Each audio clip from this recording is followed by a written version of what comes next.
tous et à toutes. Merci de me recevoir chez vous. Je sais que tout le monde est dans l'euphorie de la fête. Mais je vous dis, sagesse pour tous, folie pour personne. Vous savez vous-même que les fêtes passent, mais les dettes restent. Les fêtes passent, mais les dettes restent. Donc ne faites pas des folies. Après la fête, la vie doit continuer. En ce qui me concerne, je n'ai rien à vous donner. Je n'ai que mon amour à vous donner. La fête, on la fait lorsqu'on est heureux. Lorsqu'on a le sourire. Mais lorsqu'on a des difficultés, on ne peut pas avoir la tête à la fête. Parce qu'on ne marche pas en regardant les étoiles quand on a un caillou dans sa chaussure. On ne marche pas en regardant les étoiles quand on a un caillou dans sa chaussure. J'ai vu mon frère Mantila, merci. Joyeux Noël à toi. Hein?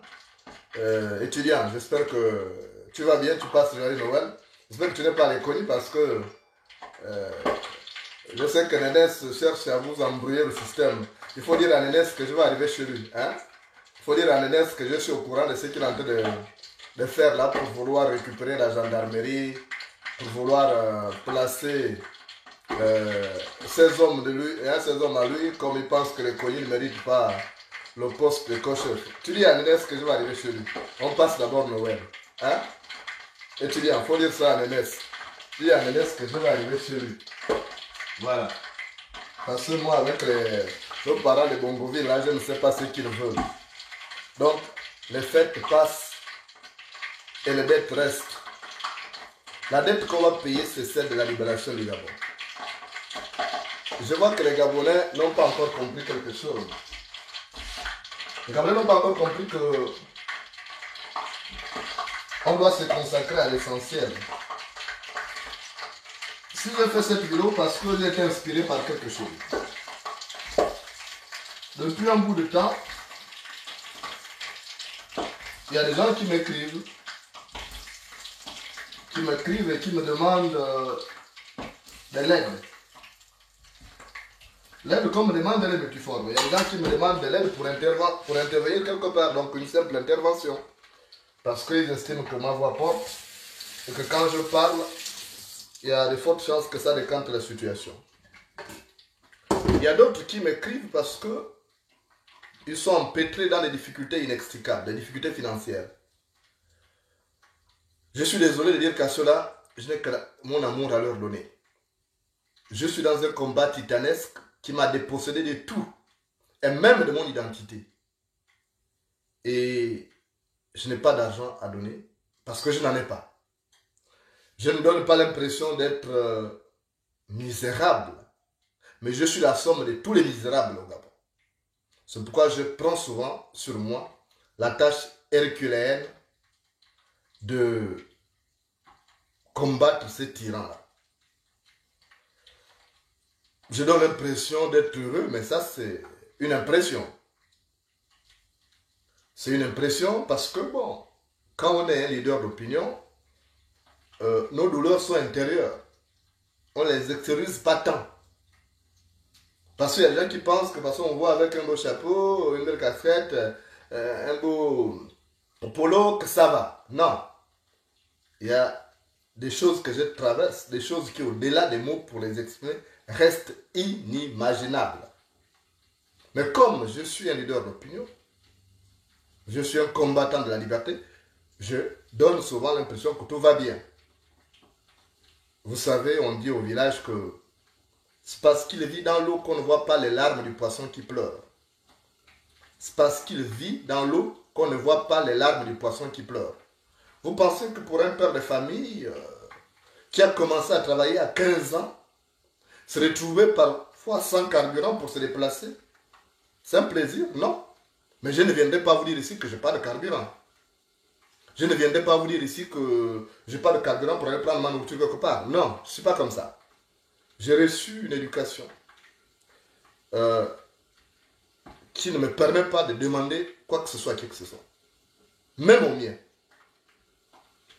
Donc, ceux-là qui me sollicitent, Il ne faut pas qu'ils pensent que je ne suis pas sensible à leur détresse. J'ai répondu à une compatriote, une dame qui m'a écrit, une Gabonaise semble-t-il, qui m'a écrit du Bénin, qu'elle a des difficultés, elle a 7 enfants, tout ça, je comprends. J'aurais voulu l'aider si j'étais encore dans la situation qui était la mienne hier. J'aurais pu aider cette dame-là. Mais malheureusement, je n'ai rien. Ce que je reçois, c'est juste pour des besoins prioritaires. Payer ma maison, payer de quoi manger, et c'est comme ça. Mais même ma famille restée au Gabon ne reçoit plus rien. Mais ma famille sait que je suis un responsable qui a appris à se battre durement pour nourrir sa famille. Depuis l'âge de 15 ans, je bosse. Donc, je n'ai jamais été dépendant de qui que ce soit. Donc, quand on se retrouve dans cette situation, ce n'est pas de gaieté de cœur. Mais je ne peux pas venir vous le dire ici, que voilà, il me manque telle chose. Sinon, les ennemis vont s'en réjouir. Vous savez que quand j'ai quitté le Gabon en 2015, vu mon train de vie au Gabon, vu les moyens que j'avais, mes ennemis avaient dit, il ne tiendra pas longtemps, il reviendra ici. Il va avoir de la galère en France. Il ne va pas tenir, il va venir. Lui qui était habitué aux belles voitures, à tout, il ne pourra pas tenir. Ils avaient dit ça. Mais ils ne savent pas que je suis doté d'un moral de fer, que je m'adapte à toutes les situations. Comme l'a dit Nelson Mandela, l'organisme humain a une capacité d'adaptation qu'on n'imagine pas. C'est-à-dire que notre corps peut souffrir tant que le moral tient, on est debout. Et moi, j'ai appris justement à faire comme Mandela. Qui crut? Personne n'avait imaginé que Mandela, après 27 ans, allait être président de l'Afrique du Sud. Même pas les gens qui le gardaient en prison, d'autres qui crachaient sur lui. Ils n'avaient jamais imaginé ça. Donc, moi, sincèrement, c'est pas que je fais... C'est pas de la mauvaise volonté, c'est pas un manque de sensibilité face à la détresse de nombreux compatriotes, ceux qui m'écrivent pour solliciter de l'aide. Il y a même un enfant, ça m'a fait mal, j'ai écouté son message, qui est orphelin, qui voulait aller à l'école, qui m'a sollicité. Franchement, ça me fait mal. Et c'est pourquoi je voudrais que ce combat aboutisse le plus tôt possible pour rendre le sourire à chaque Gabonais. À chaque Gabonais, d'origine ou d'adoption. Que tous ceux qui vivent au Gabon puissent avoir le sourire. Parce que le Gabon a tout ce qu'il faut pour nourrir ses enfants. Il n'y a pas de raison qu'il y ait des gens qui souffrent. Pendant qu'un petit groupe, c'est la coule douce dans des villas huppées, aux barrières, à n'en peut finir. Non. Tout le monde peut être heureux au Gabon, mais c'est parce que nous avons des mauvais dirigeants qui n'ont pas reçu de valeur. Parce que le problème du Gabon aujourd'hui, c'est qu'on n'a plus de valeur. Les rares personnes qui ont de la valeur, on ne les respecte pas. On préfère respecter des voyous, des délinquants, des tueurs. C'est cela qu'on adule. On les met sur un pédestal. Voilà comment fonctionne le Gabon. Regardez, hier on a rendu hommage à Patrick Ngamandon. Combien étaient là? Mais si j'étais venu pour parler des histoires en dessous de la ceinture, on aurait eu des milliers de Gabonais connectés. Voilà le problème du Gabon, c'est que les gens n'ont plus de valeur. Leur seule valeur est d'ordre monétaire et matériel. Or, moi, je ne connais pas ça. Moi, les valeurs que j'ai reçues dans mon Mandi natal, quand je suis né, parce qu'à partir de 3 ans, quand l'enfant a ouvert les yeux là, on commence à l'éduquer conformément aux us et coutumes du peuple d'ici.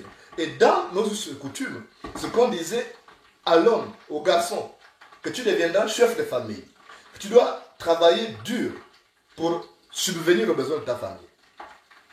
Tu ne dois pas dépendre de qui que ce soit. Moi, je vous dis, quand je vous parle souvent de Linda, Linda, c'est la fille elle était la fille d'un ministre qui avait tout ce qu'il fallait.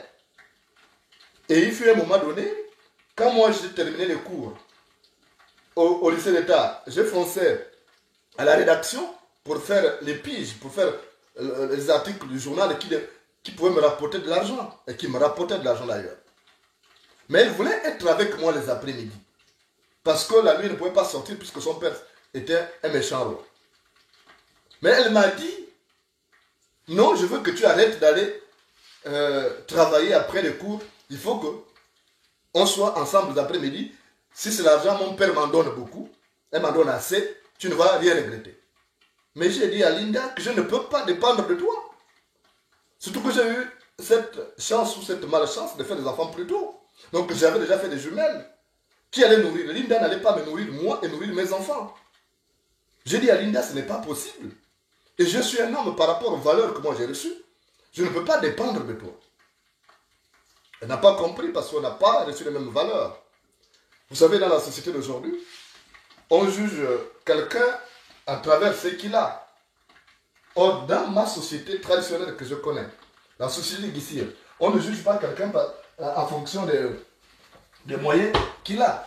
On juge quelqu'un en fonction de son comportement, de son intégrité. C'est là où on dit que ce type-là, c'est un patron. Moutoula, Mundoum, en pays guissier. Or, aujourd'hui, regardez même quand vous arrivez là, j'ai même vu des gens qui sont plus âgés que moi qui m'appellent Yann Jonas. Quand j'étais patron de faits divers, il y avait de l'argent. Donc il y a des gens qui étaient plus âgés que moi qui venaient au bureau pour appeler Yann Jonas parce que j'ai dit, écoute, je ne veux pas écouter vos histoires de Yann Jonas là. Appelle-moi Jonas. Parce que je trouve ça réactionnaire. Donc, franchement, on n'a plus de valeur. Et les gens jugent plus sur le paraître que sur l'être. Non, je ne viendrai pas vous dire que j'ai de l'argent, que je suis riche pour influencer qui que ce soit, ou bien pour que telle fille tombe dans mes draps. Non, je ne dirai jamais ça. Si j'en ai, je dis j'en ai. Si je n'en ai pas, je dis je n'en ai pas. Ça peut choquer, ça peut paraître. Je vois que les gens sont dessus quand je réponds au message que vraiment, je suis dans une situation financière qui ne me permet pas de te venir en aide. Je n'ai que mon amour à te donner. J'en ai pas écouté ça. Moi, j'aime une dame qui s'appelle Anne-Fleur Bacheli. J'aime ses chansons. J'aime, elle dit toujours, à chaque fois on s'est au téléphone, Anne-Fleur Bacheli, aimons-nous vivants. Elle a raison. Mais l'amour, c'est un bien précieux. Quand on aime l'autre, quand vous aimez, vous vous sentez heureux. Parce que le bonheur, c'est un état d'esprit. Le bonheur, c'est un état d'esprit. Il y a des gens qui ont de l'argent, mais qui ne sont pas heureux. On a des gens qui ont de l'argent, qui ont de grandes maisons, mais ils ne sont pas heureux. D'autres, ils ont tué les pères, ils ont tué les mères, ils ont tué les enfants, les neveux, les nièces. Ils ont du bien, des biens, mais après, ils n'ont plus les gens avec qui il faut partager ça. Mais ils ne sont pas heureux. Quand vous êtes torturé par des rêves parce que vous avez tué beaucoup de gens dans votre famille c'est dépeuplée, et vous avez de l'argent, vous ne pouvez pas être heureux. Il y a des femmes milliardaires qui n'ont pas de mari, elles ne sont pas heureuses. Il y a des hommes milliardaires qui n'ont pas de femmes, ils ne sont pas heureux. Donc, le bonheur, c'est un état d'esprit. Et moi, je vous disais toujours, je n'ai que mon amour à vous donner. Je vous aime au point de me sacrifier. C'est cet amour oblatif qui m'a mené à renoncer au privilège. Ça paraît anodin pour certains, il y a des gens qui rigolent. Même quand je me connecte, souvent je vois des gens qui disent « va travailler ». Mais vous pensez que travailler pour moi, ça va être pour les blancs? Je commençais à travailler à l'âge de 15 ans. À l'âge de 15 ans, pendant que l'autre était encore nourri par les parents. Moi, j'étais ado quand je commençais à travailler. Donc, aujourd'hui, je ne veux plus être employé de qui que ce soit. Je veux être employé de moi-même. Et je suis en train de construire brique par brique l'édifice de mon avenir. Mais je n'aimerais pas être heureux seul. J'aimerais que vous soyez heureux avec moi. J'aimerais que tous les Gabonais soient heureux. Ce n'est pas l'hypocrisie d'Ali Bongo qui vous a dit je ne serai heureux que quand vous serez heureux. Pendant ce temps, il faut du bordel pour détruire le Gabon. Comment voulez-vous? Hier, j'ai vu, je suis allé lui répondre sur Twitter encore. Quitte à ce qu'il me bloque. Il dit les enfants, Noël c'est la fête des enfants, ils sont vulnérables, il faut les protéger. Ali Bongo protège les enfants. Lui qui a tué plus de 500 enfants pendant son règne, entre le premier mandat et le deuxième mandat. Mais Ali Bongo se fout de qui? Mais c'est un foutage de gueule. Et vous pensez que ce type-là est heureux? Il n'est pas heureux. Regardez pendant que, je ne sais pas si la femme est rentrée. Mais quand tu n'as pas ta femme, parce qu'elle est quelque part à l'autre bout du monde, tu sais avec qui? Tu n'es pas un homme heureux. Parce qu'il a signé des pactes avec le diable. Donc, moi, au stade où je suis arrivé, je n'ai plus peur de perdre. D'abord, je n'ai plus rien je n'ai plus rien sur moi. Donc, j'aurais peur de perdre quoi? Puisque je n'ai plus rien. J'ai tout perdu. Je suis un homme qui a tout perdu. J'ai tout perdu pour gagner ma dignité. Vous savez qui j'étais au Gabon. Renseignez-vous, les gens qui m'ont croisé. Les journalistes qui m'ont connu au Gabon, qui m'ont fréquenté, savent qui j'étais au Gabon. Mais j'ai tout perdu, j'ai tout laissé. Et je ne regrette pas mes choix. Je suis plutôt aveuglé par le chagrin de ce qu'aurait été ma vie si j'avais choisi un autre chemin. C'est tout. Je ne regrette pas mes choix. Donc, les gens qui me reprochent, une fois j'ai discuté avec ma fille, qui me disait, oui, mais papa, tu vois, ce combat, c'est au détriment de nous. Elle n'a pas compris, c'est une enfant. Elle n'a pas compris qu'aujourd'hui, je souffre pour sauver tout un peuple. Je souffre pour les sauver aussi. Parce que j'aimerais qu'ils aient un Gabon qui offre des opportunités à tout le monde, à chaque enfant. Qu'on puisse réussir, pas en tenant compte des ethnies, ou quand vous arrivez dans un ministère, on vous demande vous êtes de quelle ville, parce que le ministre Nzebi, donc si vous n'êtes pas Nzebi, il ne peut pas vous aider. Je ne veux pas de ce Gabon, moi. Je ne veux pas d'un tel Gabon. Je veux d'un Gabon où chaque citoyen doit poser sa main fraternelle sur son compatriote qui est en détresse en dépit de ses couleurs politiques ou de son ethnie. Je vous dis, il n'aime pas entendre ça. Il y a un geste qui m'avait touché. Lorsque l'ancien Premier ministre, Toutou Memane, était arrivé en France, et puis il a dit, mais il y a Jonas Moulenda qui est ici. Tenez ce petit quelque chose, vous lui remettrez. Je vous assure, j'étais chez moi et puis quelqu'un m'appelle, oui bonjour Jonas Moulenda, c'est un frère que je connaissais puisque on est de la même région. Il dit, il y a l'ancien Premier ministre qui était là, il t'a laissé un petit quelque chose avec moi. Waouh! Je suis allé, on s'est rencontré à Château-Rouge. Et il m'a remis, il m'a dit, bon, il faut appeler pour rassurer que tu as reçu pour qu'il ne pense pas que moi j'ai détourné ça. Et j'ai appelé pour dire merci papa pour le geste, ça me touche. Ça m'a touché pourquoi? Parce que nous sommes dans un Gabon individualiste. Où, quand un Zébi arrive en France, il ne va penser qu'à rencontrer sa communauté et à aider sa communauté. Mais tout le monde est fort, moi je suis Guissir. Mais c'est un homme d'État. Quand il arrive en France, c'est qu'il y a un citoyen, il n'a pas cherché à savoir. Il sait que je suis Guissir, il sait.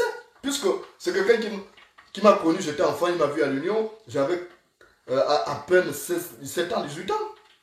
Quand il était ministre de l'Habitat. Mais tout le monde n'a pas cherché à savoir. Parce qu'il est Guissir, je ne vais pas l'aider. Donc voilà les hommes d'État qui sont rares aujourd'hui. Tout le monde avait le fait Guy François Mungengi Kumba comme conseiller en communication.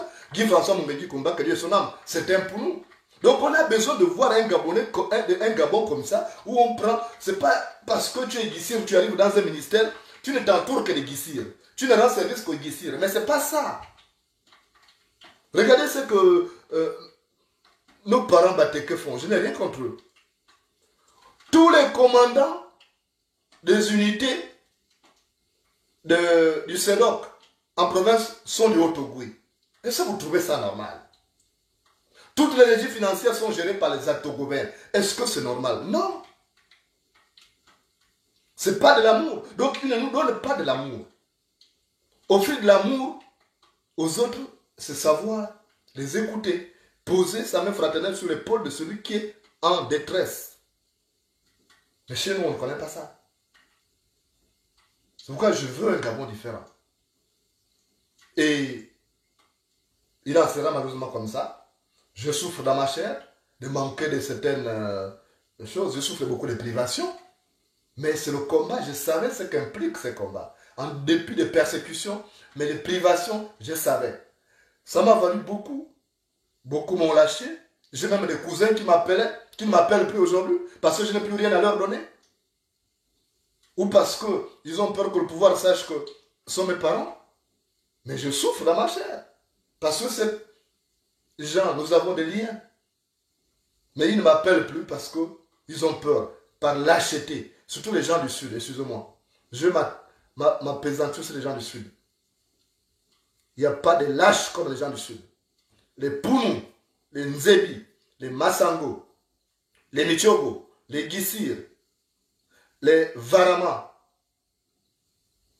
Il n'y a pas de lâches comme ceux-là. Plus lâches qu'on meurt. Parce qu'ils ne sont pas capables de dire « Ah, c'est un des nôtres. » Il n'y a pas de raison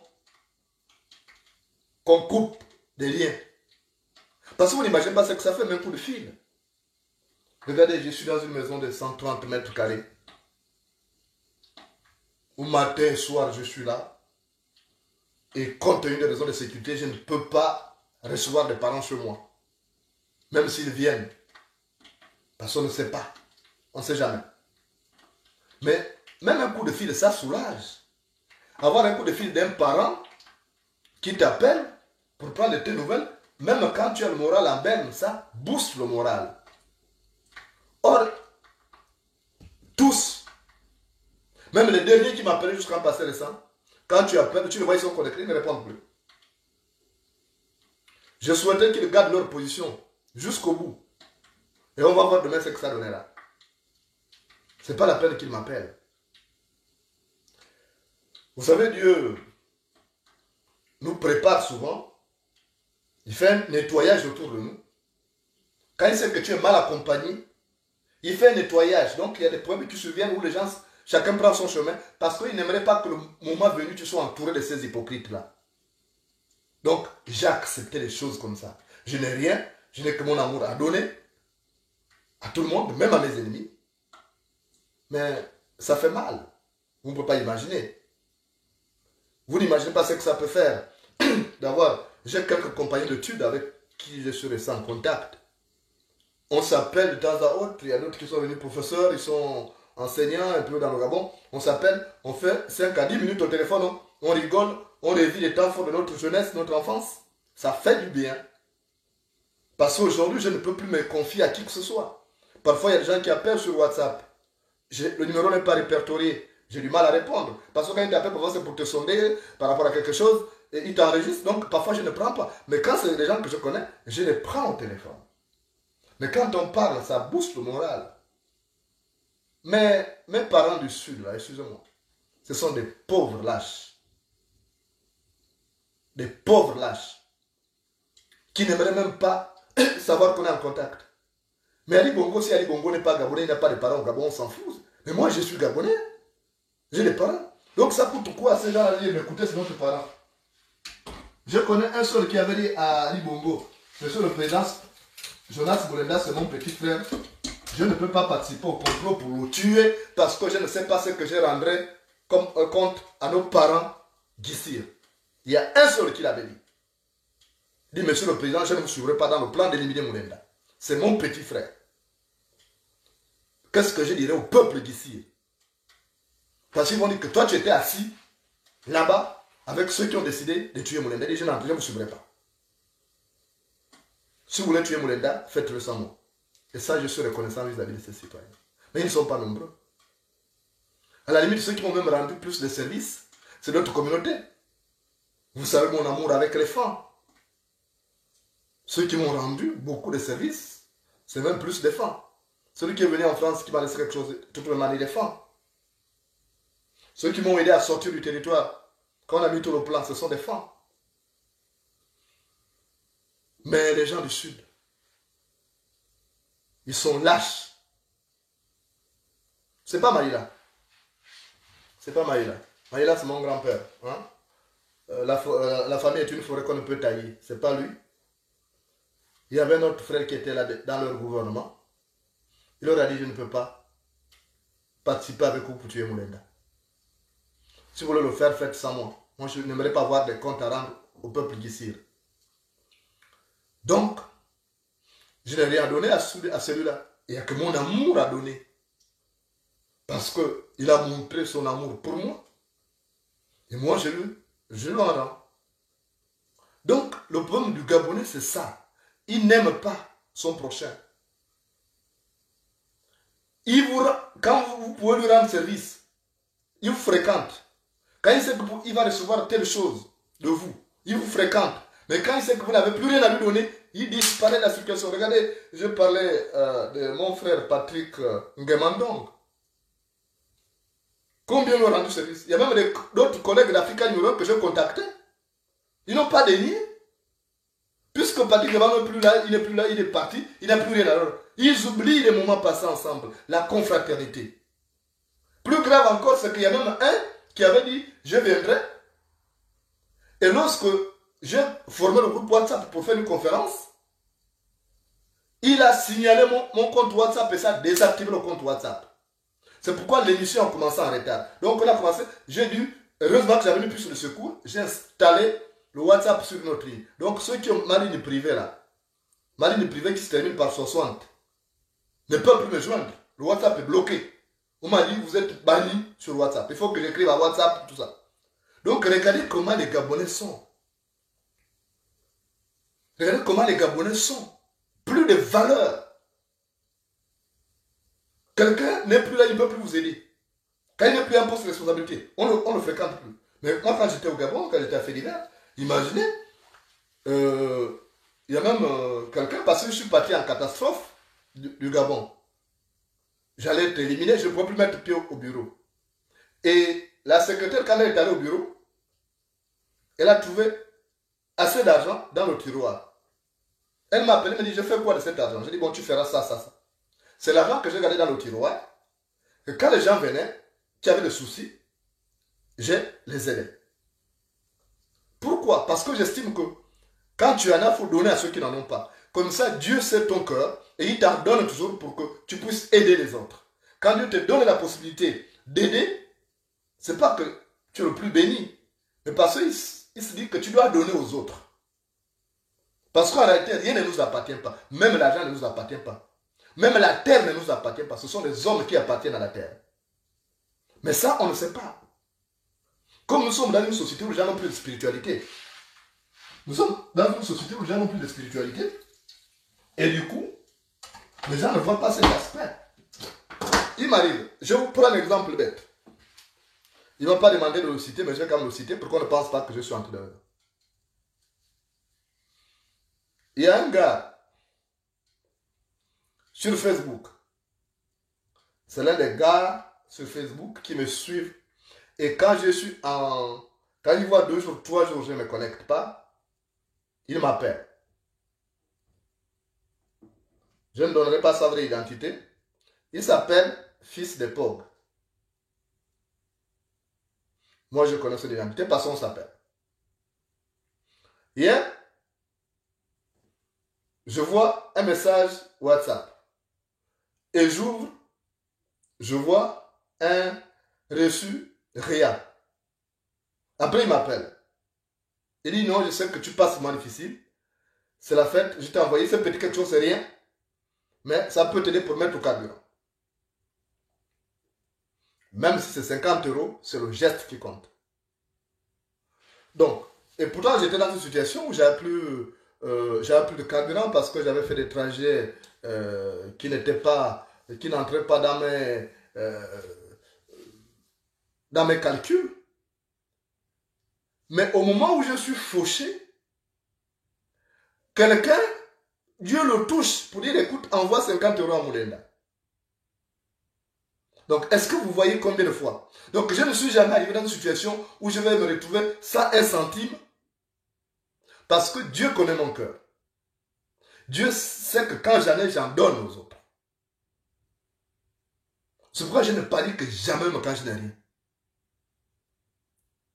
Parfois, vous imaginez, là j'ai perdu 150 €. Je ne sais pas où j'ai gardé ça. Est-ce que c'est tombé ou j'étais... Donc, j'avais fait mes calculs jusqu'à la fin du mois. J'ai égaré ça en fait. Je peux dire que j'ai égaré. Mais un jour, par exemple, en faisant la lessive, je peux retrouver cet argent quand je suis vraiment fauché comme il n'est pas permis. Donc parfois Dieu dit, bon, il va à cette allure-là, il va dépenser ça avant la fin du mois, donc je cache ça, puisqu'il n'a pas un gestionnaire pour faire ça. Donc, mais ça, il faut un degré de spiritualité pour comprendre. Mais les gens ne comprennent pas. Parce qu'ils n'ont pas de valeur. C'est pourquoi je voudrais, mes chers compatriotes, vous dire que je n'ai que mon amour à vous donner. Merci pour votre amour. La période de fin d'année, ce n'est pas une période joyeuse pour moi, parce que ça marque mon départ précipité du Gabon. Je n'ai pas eu à fêter Noël en 2014, parce que j'avais été arrêté, et quand je suis sorti, il y a eu Noël, je ne pouvais pas, il y avait l'armée qui avait déjà encerclé chez moi, j'étais assigné à résidence surveillée, donc je n'ai pas eu le temps de fêter Noël. Depuis que je suis arrivé en Europe, je n'ai presque jamais fêté Noël. J'ai vu vos messages de joyeux Noël et autres, merci. Moi, je vous les renvoie en vous disant que je n'ai que mon amour à vous offrir en mettant corps et âme dans ces combats destinés à vous rendre le sourire comme vous a ravi. Ce n'est pas de gaieté de cœur quand on arrive à la fin du mois, la fin de l'année.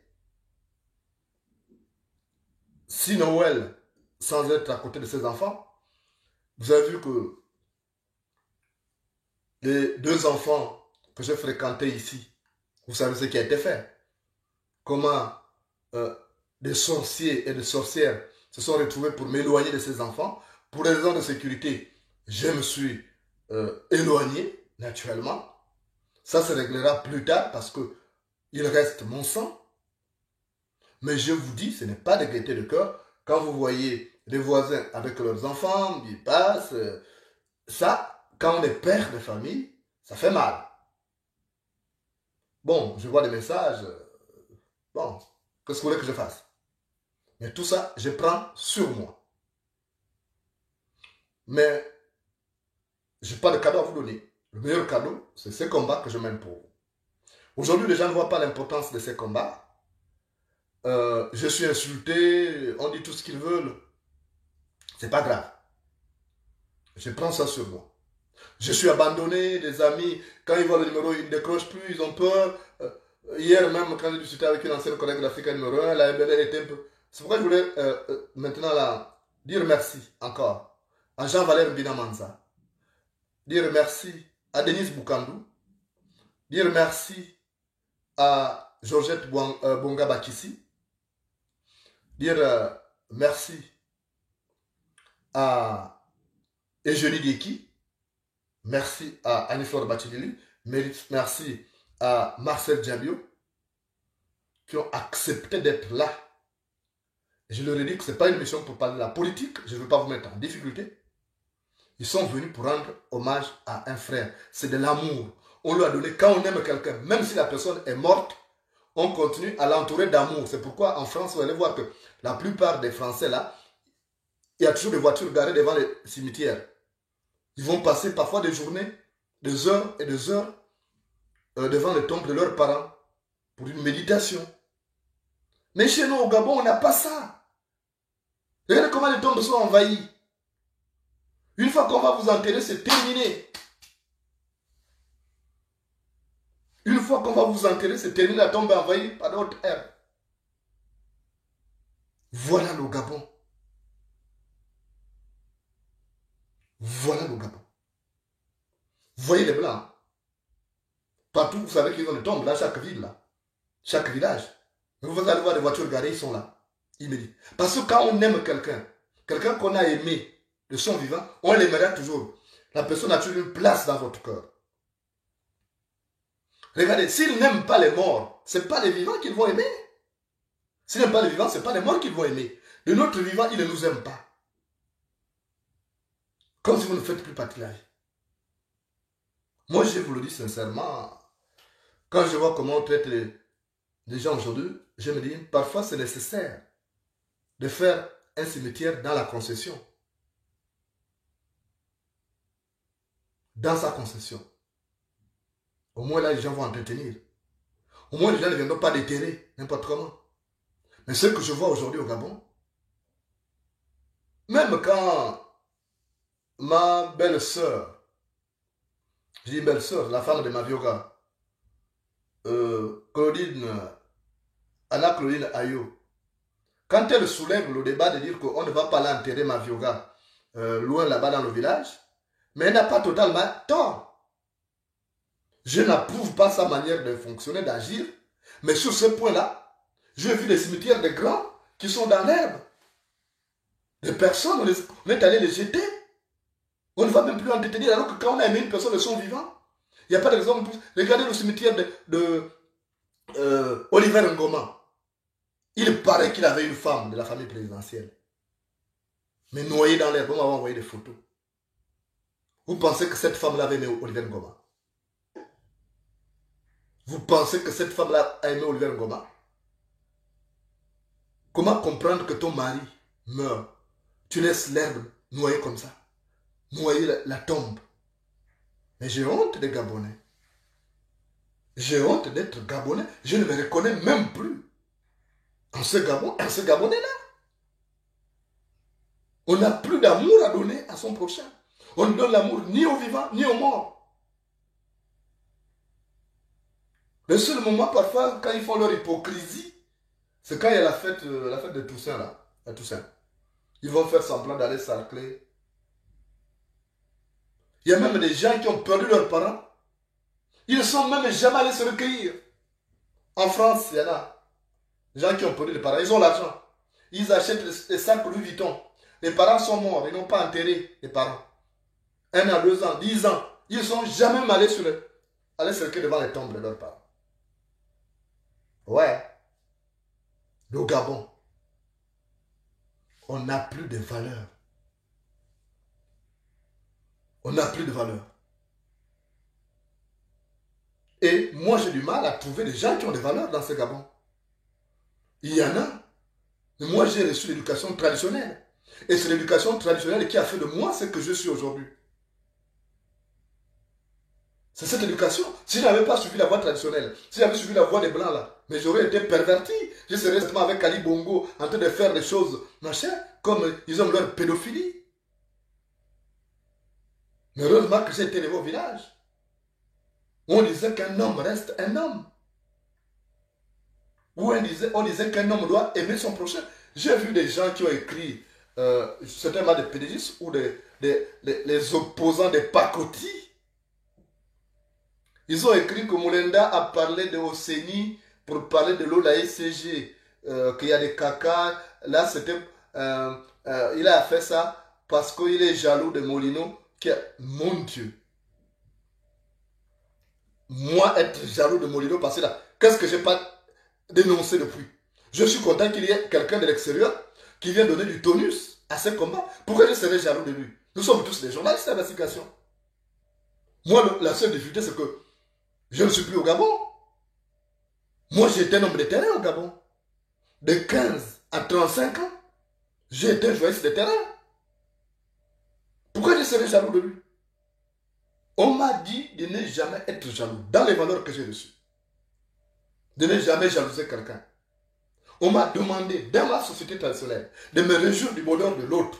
Quand l'autre a ce téléphone, Huawei, par exemple, P30, je lui demande, mais comment tu as fait pour avoir Huawei P30? Il dit, bon, j'ai pris à Bouygues Télécom, j'ai payé 15 € par mois. Et moi, j'irai à Bouygues Télécom, puisque j'aimerais l'avoir. Mais si j'ai de la jalousie, je ne veux pas, je vais chercher à des trucs, quand il va se lever, aller se soulager, je prends de l'eau, je trempe le téléphone dans l'eau, et puis, je suis, et après, quand il amène ça chez lui, ça ne fonctionne plus. Mais moi, je n'aurais pas gagné. Parce que mon esprit, c'était la jalousie, détruire le téléphone de l'autre. Le Dikundu que les gens font au Gabon en ce moment. C'est ça, c'est pourquoi on n'avance pas. Regardez, ils préfèrent être même avec les expatriés que d'être avec les compatriotes. Regardez comment on est en train de brader l'identité du Gabon. On est en train de brader l'identité du Gabon. Vous allez au commissariat pour établir la carte d'identité. On va donner la carte d'identité à un expatrié. On va donner un passeport à un expatrié parce qu'il doit voter. Et on ne va pas donner à un Gabonais. Regardez, on ne s'aime pas. Moi, je n'ai rien à vous donner. Je n'ai que mon amour à vous donner. Et je peux être incompris, tant pis. Mais tôt ou tard, même quand il ne serait plus de ce monde, on dira, ah, il avait raison. Et je fonctionne comme ça même dans ma vie privée. Quand je suis avec une femme, quand je parle, elle ne m'écoute pas, je dis, bon, tant pis. Tôt ou tard, elle me donnera raison. Tôt ou tard. Parce que j'ai eu cette grâce d'avoir été élevé au village. Quand vous avez été élevé au village, vous êtes différent d'un enfant qui a grandi en ville. Vous avez quelque chose de plus par rapport à un enfant qui a grandi en ville. Parce qu'en ville, c'est la facilité. En ville, on ne fait pas d'efforts. Regardez, au village, nous, on avait des jouets qu'on fabriquait. Des jouets à l'aide de cœurs de bambou, des voitures. Et on savait mettre des piles pour faire avancer ces voitures. Nous-mêmes, on les fabriquait. On avait un esprit spitan. Mais on vit les enfants, c'était des jouets de Noël qu'ils allaient acheter ou donner aux enfants. Ils ne faisaient aucun effort. Nous avons appris au village. C'était des bâtonnets. Pour compter, on a appris à compter avec les bâtonnets. Ça n'existe pas aujourd'hui. Aujourd'hui, c'est les calculatrices. C'est la facilité. Nous avons appris à chercher les mots dans le dictionnaire. Aujourd'hui, les enfants ne cherchent plus dans le dictionnaire. Ils regardent sur Google rapidement. Mais quand tu es dans le dictionnaire, parfois ton regard s'accroche sur un autre mot que tu apprends. Donc, tu t'enrichis. Or, quand tu vas sur Google, tu interroges le mot, ça ne te sort que ce mot-là. Et puis on se demande pourquoi on est bête, pourquoi on est abruti. On s'est volontairement abruti. On s'est abruti. Celui qui parle, pourquoi j'ai dénoncé ça depuis le Gabon. Si tu ne me connais pas, renseigne-toi. Va à l'Union. Va demander qui était Jonas Mourenda à l'Union. Hein? Moi, mes collègues vivent encore. Hein? En dehors de quelques-uns qui sont décédés. J'ai commencé à dénoncer au Gabon. J'ai commencé à dénoncer à l'âge de 15 ans. Le problème, c'est que je ne faisais pas du tapage.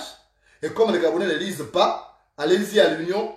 Vous allez demander, Dieu donner quelqu'un, il va vous sortir ce qu'on appelle les archives. Et vous allez regarder les journaux. Et vous allez voir les signatures. Je n'ai pas appris à dénoncer aujourd'hui. La pédophilie, les crimes, tout ça. J'ai dénoncé ça depuis l'âge de 15 ans. J'ai fait ça de ça mon cheval de bataille. C'est ce qui m'a valu cette renommée et aussi la haine comme vous. Donc, quand vous ne connaissez pas quelqu'un, c'est souvent bien de se renseigner avant de le juger. Je n'ai pas attendu d'être en Europe pour dénoncer. C'est ça le problème du Gabonais. On n'arrive pas à reconnaître une valeur. Regardez, on reconnaît la valeur de Patrick Nguemandon parce qu'il est parti. Mais le son vivant, quand les gens le croisaient en bolo, on se moquait de lui, surtout qu'il avait parfois sa canne, là, il marchait. Mais ils ont oublié que c'est l'une des fiertés. Quelqu'un qui a vendu mieux l'image du Gabon que quiconque. Il était le meilleur de nous tous, Africa numéro 1. Donc, voilà le problème des Gabonais. Quelqu'un se sacrifie pour vous. Ce que vous trouvez, c'est de l'insulter. On adore les gens qui pervertissent. On adore les bourreaux. On adore les dévergondés. Et les hommes de valeur, on l'adore. Il faut un peu le contraire comme les petites filles là. Les petites filles là qui préféraient être avec les gens qui portaient des fandards au bout de fesses. Les délinquants, les fumeurs de chambre, que d'être avec... J'ai vu ça. Moi, je vous parle, c'est pourquoi... Quand je vais sortir des livres, vous allez découvrir des choses. Quand je vous parle de Linda, Linda, dans le livre, c'est une leçon. Ça doit servir à tout le monde, la leçon que je donne. Ce n'est pas pour me vanter de quoi que ce soit, mais je dis ça parce que ça doit servir des leçons de vie. Leçons de vie où moi, fils de pauvre, je rencontre une fille de ministre. Après avoir flirté avec une fille de pauvre comme moi. Mais je vais sortir avec la fille des ministres avant la fille des pauvres.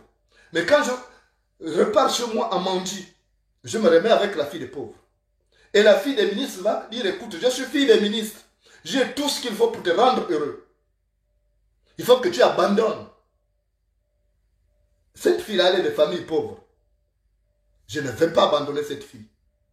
Je vais rester avec elle. Parce que j'estimais qu'elle est du même rang social que moi. Ce sont les oiseaux du même plumage qui volent ensemble. Je ne vais pas laisser ma fille des pauvres parce qu'il y a la fille des ministres. Et quand la fille des pauvres va rester à Mandi, quand je viens à Libreville pour poursuivre mes études, la fille des ministres va dire non, il faut que tu l'abandonnes, elle reste là-bas, je ne veux plus entendre parler de ça. Je te rendrai heureux. Laisse de travailler, je te donnerai un salaire si tu veux. chaque mois, je veux que tu passes les après-midi avec moi. Je vais dire non. Je dois travailler. Mais imaginez-vous si j'avais laissé le journalisme. Or, quand j'allais à l'Union, j'étais déjà correspondant régional à Manji. Quand j'allais travailler tous les après-midi, j'étais en train de me former.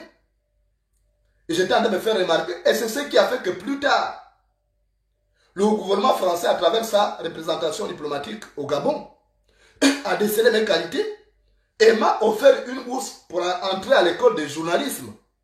Donc, si moi j'avais abandonné le travail des après-midi pour être avec Rinda, mais je ne me serais pas affirmé.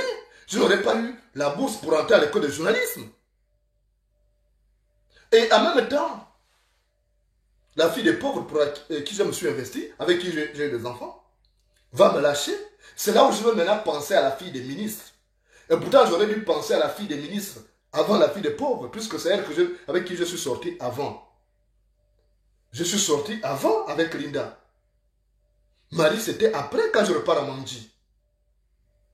Mais je l'ai gardée. Mais quand elle va me laisser, après nos 2 enfants, je vais devoir maintenant penser à la fille des ministres. Je vais en faire une femme maintenant titulaire qui était là. Je suis allé la reprendre. Donc elle n'était pas importante pour moi par rapport à son statut social. Je l'aimais par amour, mais pas par rapport à son statut social. Et après, elle va me trahir avec le fils d'un autre ministre, le collègue de son père donc. Parce que les parents ont dit que non, faut pas, c'est un fils de pauvre, il va t'amener nulle part. Ok. Puisqu'on juge au Gabon des gens par la valeur, par le matériel. Parce que mon père n'avait pas de nom. D'abord, vous vous souvenez, je vous ai parlé de cette partie où le père m'a appelé chez lui. Et après, il avait un verre d'eau comme ça à la bouche. Il avait un verre d'eau à la main. Et quand il m'a parlé, il m'a posé la question, comment tu t'appelles? J'ai dit Jonas Mourenda. Tu es l'enfant de qui? J'ai dit de frère Pierre Mourenda, vous ne le connaissez pas, il est déjà mort. Et il me dit, il faisait quoi dans la vie? J'ai dit, il n'était rien, c'était un paysan. Et il a dit, et toi tu penses que toi, fils de pauvre, tu peux épouser la fille d'un ministre? Il dit, si j'attends encore que tu sors avec ma fille, je te bute.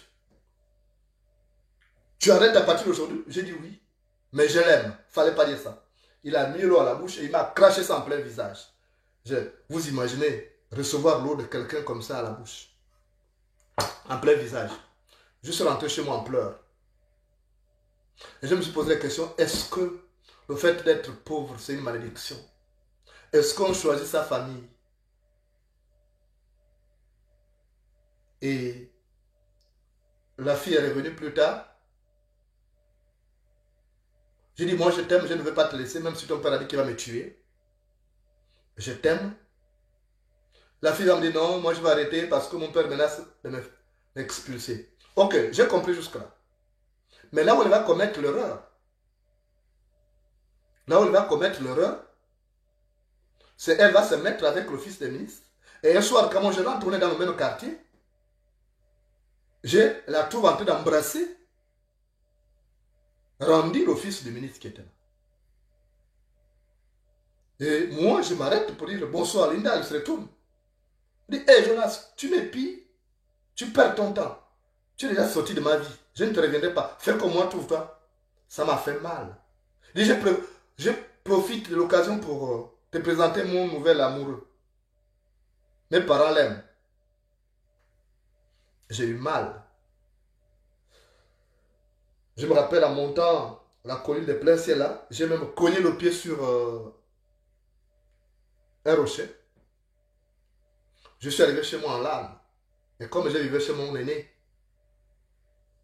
et je travaillais déjà à l'Union, les après-midi, j'avais déjà un salaire qui pouvait me permettre de me prendre en charge.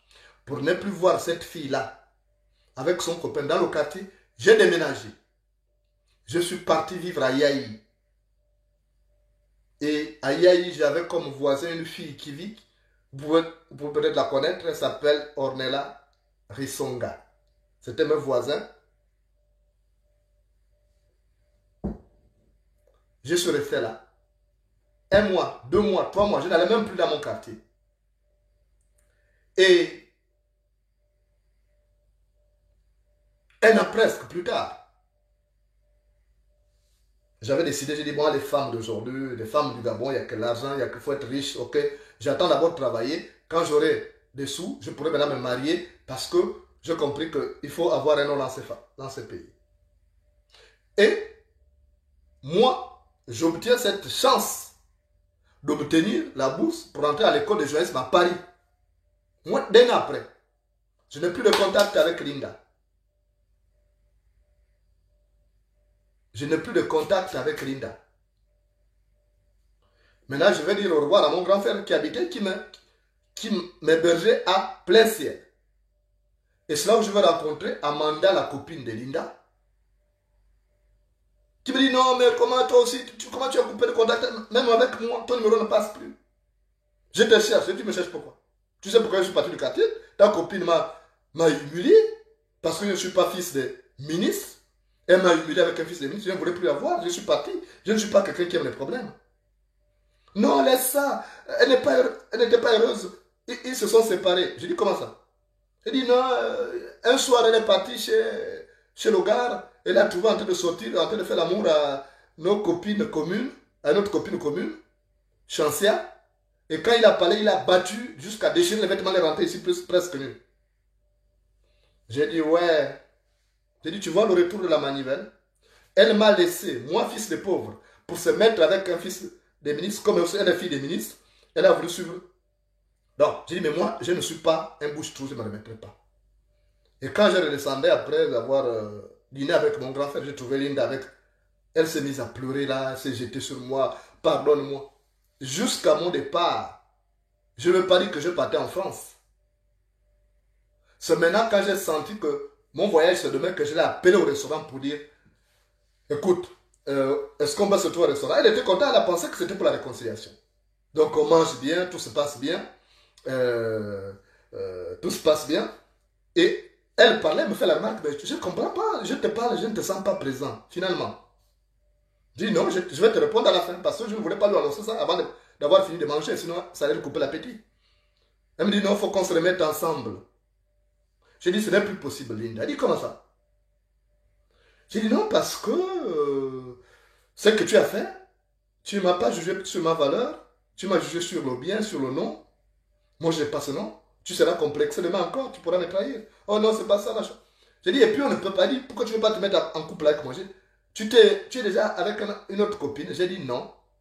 Le problème aussi qui se pose, c'est que je m'en vais, je pars en France. Elle dit, comment ça? Quand? J'ai dit, demain. Elle s'est effondrée. Si vous allez à la Dolce Vita, je peux vous donner le nom d'une copine, d'une fille qui travaille là-bas. Elle était témoin. Quand elle s'est effondrée, le restaurant c'était la Dolce Vita. Elle s'est effondrée. On l'a animée, tout ça, c'est comment. Et puis on est parti s'asseoir à Sainte-Marie où il y a les bancs publics. Là. Elle dit, comment tu m'as caché ça? Je dis, mais toi et moi, on n'était plus ensemble. Tu n'étais plus ensemble. Donc, moi, je suis venu en France. Elle est restée. Elle a continué à m'écrire, elle a pensé qu'on allait se remettre en couple. Non. Et vous connaissez la suite de l'histoire. La suite de l'histoire, c'est que quand je veux rentrer au Gabon, son père est ministre, mais il a changé de portefeuille ministériel. Le rédacteur en chef, M. Léonard Brice Mbassoumou, qui vit encore, il est à l'Union, va m'envoyer aller interroger ses ministres. Moi, je ne savais pas. Je dis, c'est qui le ministre? Il me dit, c'est elle. Je dis, waouh. Il dit, tu le connais, non? J'ai dit, oui, je le connais. Mais je ne peux pas dire à mon patron que non, c'est le père de mon ex qui m'a craché l'eau en plein visage. Je disais, ce monsieur m'a humilié. Waouh! C'est l'occasion qu'il sache que le fils des pauvres qu'elle a humilié pouvait réussir et être assis avec les grands de ce monde. Et quand je suis arrivé là-bas, vous connaissez la suite, je vous ai parlé de ça. Il m'a fixé. Il était en train de chercher. Il me semble vous avoir déjà vu quelque part. J'ai dit oui. C'est moi l'ex de votre fille que vous avez humilié, menacé en crachant de l'eau au visage à plein ciel. Il dit, oh, désolé, vraiment, je faisais ça pour protéger mon enfant. Bon, elle a fini, elle est maintenant au ministère de l'économie. Donc, vous êtes déjà grand, c'est à vous de vous organiser. Mais je ne pouvais plus me remettre avec sa fille. Parce qu'on m'a humilié, parce que je suis fils de pauvre. Parce qu'on m'a jugé sur le nom. Parce que dans ma société, on ne juge pas la valeur d'une personne en fonction de son nom ou de ce qu'il a comme matériel ou comme argent. C'est en fonction du comportement. Donc, je suis resté là. Et quand on a fait l'interview, à un moment donné, il m'interrompt. Il dit, coupe d'abord ton appareil. J'ai arrêté. J'avais un petit appareil enregistreur. Il dit, j'ai l'impression que tu me règles les comptes. Tes questions-là sont trop incisives. On dirait que tu veux me régler les comptes parce qu'on a eu les palabres. J'ai dit, non, monsieur le ministre. Je vous pose les questions que chaque Gabonais vous aurait posées s'il avait la chance d'être en face de vous. On a continué. À la fin, il a sorti, il a tiré une liasse d'argent. Aujourd'hui, il y avait 1 million. Vous savez, ils avaient toujours une liasse d'argent comme ça. Ils voulaient me remettre pour le carburant. J'ai dit non, j'ai le carburant. Oh non, prends, c'est ton père qui te donne. J'ai dit non, je suis payé pour le travail là. Et quand il est rentré à la maison, il est allé parler à sa fille. L'interview est sortie dans le journal du lendemain. Quand l'interview sort, il a vu que c'était bien retranscrit, vraiment bien présenté. Et c'est sa fille qui m'appelle, même pas lui-même. Il m'avait donné sa carte de visite, je n'ai pas appelé. Oui, mais papa est venu, papa m'a dit que tu as été trop dur avec lui, il faut aller doucement quand même, c'est ton beau-père. J'ai dit, il n'est plus mon beau-père. Il est ministre, je suis journaliste. Et je lui pose des questions auxquelles il doit s'attendre. Elle a essayé de tourner. J'ai dit, donc vous voyez notre société, comment on juge quelqu'un? Pas sur ce qu'il est comme valeur, mais sur ce qu'il a. Mais moi, je n'ai que l'amour à donner. À Linda, je n'avais que de l'amour à donner. Je n'avais pas d'argent. Mais si elle avait attendu, peut-être serait-elle avec moi aujourd'hui comme ma femme. Peut-être serait-elle avec moi en France. Mais le fils du ministre l'a humiliée. Elle est restée avec un enfant. Elle n'est pas mariée. Elle travaille, d'accord. Le père n'est plus ministre aujourd'hui. Donc, les avantages d'aujourd'hui peuvent constituer des handicaps demain. À partir de ce moment-là, il faut être très circonspect. Vous ne savez pas ce que l'autre deviendra demain, mais vous commencez à vous moquer de lui. Je vois des gens qui m'insultent, oh machin. Mais si c'est moi votre président demain, vous allez faire quoi? Ceux qui m'insultent, je pose une question seulement. Si c'est moi votre président, vous allez faire comment? Vous allez demander pardon. Je vous pose la question. Vous ne savez pas ce que Dieu fait. Les chemins de la vie sont compliqués. Ceux qui insultaient Mandela, les gardiens des prisons qui insultaient Mandela, qui crachaient en plein visage à Mandela. Quand l'élection se passe, ils apprennent à travers la télévision, mais le type qu'on avait ici, là, il est devenu président. Ils disent quoi?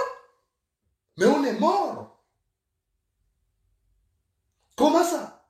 Et Mandela a envoyé les gens aller les chercher. Il dit, ce sont mes amis, ils vont venir manger. Ils ont eu peur. Mais ils sont quand même partis.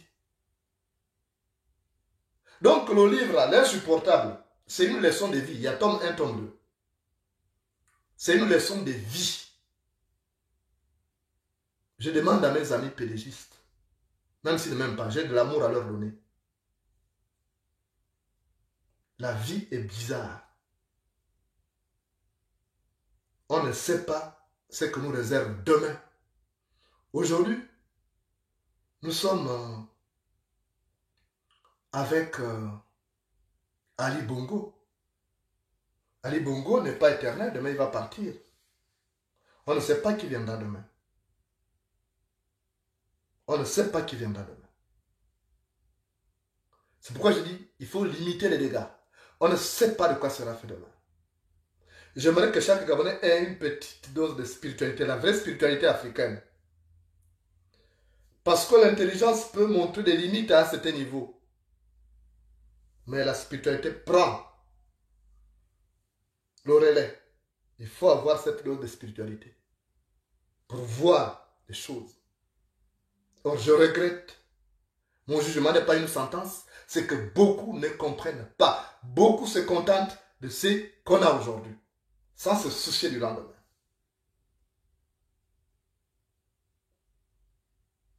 J'ai ce regret de constater, c'est Gabon. Ceux qui ont été élevés à la même génération que moi, dans les mêmes écoles traditionnelles que moi, ont ces valeurs-là. On se retrouve de temps en temps. Mais il y a un grand nombre. C'est pourquoi demain, quand nous aurons un autre pays,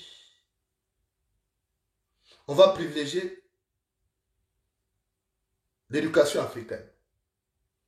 Les enfants vont d'abord être éduqués à l'africaine, à la tradition avant d'aller à l'école des Blancs. Parce que c'est la meilleure école. Quand on va seulement à l'école des Blancs, mais on ne maîtrise rien de la vie, on n'est rien. Quand quelqu'un est seulement médecin, dans sa tradition, il ne connaît rien, mais il est vide. Il est vide. C'est pourquoi je sais que il y a le risque que les pédégistes me volent ces plans, mais je sais qu'ils n'ont pas d'amour à donner au peuple gabonais, donc ils ne voleront pas. Dans le Gabon de demain que moi je conçois, dans mon Gabon de demain, un accent particulier sera mis sur l'éducation traditionnelle. On va remettre l'éducation traditionnelle au centre de tout. Chacun devra repartir au Gabon, dans le Gabon profond, dans ses racines. Dans le Gabon de demain, qui va bientôt commencer. Chaque cadre devrait avoir une maison dans son village. Et chaque vacances, il devrait s'y rendre. Dans ce Gabon. Ceux qui n'ont pas de moyens, les collectivités locales auront des moyens pour construire des maisons, quitte à ce qu'on enlève 1000 francs chaque fin du mois à chaque citoyen, de manière à ce qu'il ait une maison chez lui pour l'encourager à partir. Parce que quand on a sa maison, à la campagne, on a envie de repartir souvent. Dans le Gabon de demain, que moi je conçois, avec d'autres patriotes qui ont la même vision que moi, dans le Gabon de demain, il y aura dans ce Gabon-là la fête de l'indépendance. La fête de l'indépendance va se jouer de manière rotative dans tout le Gabon pour inciter les gens à aller chez eux, puisque le sport est un vecteur de communication et d'unité. Et la coupe de l'indépendance va se jouer dans tout le Gabon, même dans les villages. On décide que si le match d'ouverture se joue à Mandilou, le deuxième match va aller se jouer, par exemple, à Bifoun Zangouan. Et lorsque chaque fils de cette localité apprendra qu'il y a un match qui se joue dans son terroir, il sera obligé de partir. Et ceux qui voudront faire du commerce savent que si leur localité abrite une compétition, il y aura quelque chose à gagner parce qu'ils vont vendre des produits locaux, les gens vont payer. Ça va faire rentrer des devises. Alors, on sera une coupe rotative. Et la coupe d'indépendance, ce ne sera pas seulement Libreville ou Port-Gentil, ce sera tout le Gabon. Il faut inciter les Gabonais à repartir à la source pour avoir une meilleure éducation. Et quand on aura des enfants qui auront une meilleure éducation parce qu'ayant été formés à l'école traditionnelle, quand ils deviendront députés demain, ils voteront des lois conformément aux us et coutumes du pays. Ils ne vont pas voter des lois pour favoriser les histoires de recto verso, parce que dans leur tradition qu'ils ont apprise au village, ça n'existe pas. Parce que dans leur village, ils auront appris que quand deux pangolais entrent dans un trou, l'un devient la femelle de l'autre. Quand deux pangolins mâles entrent dans un trou, l'un devient la femelle de l'autre. On leur aura dit ça au village. Ils vont donc éviter de se trouver entre quatre pièces.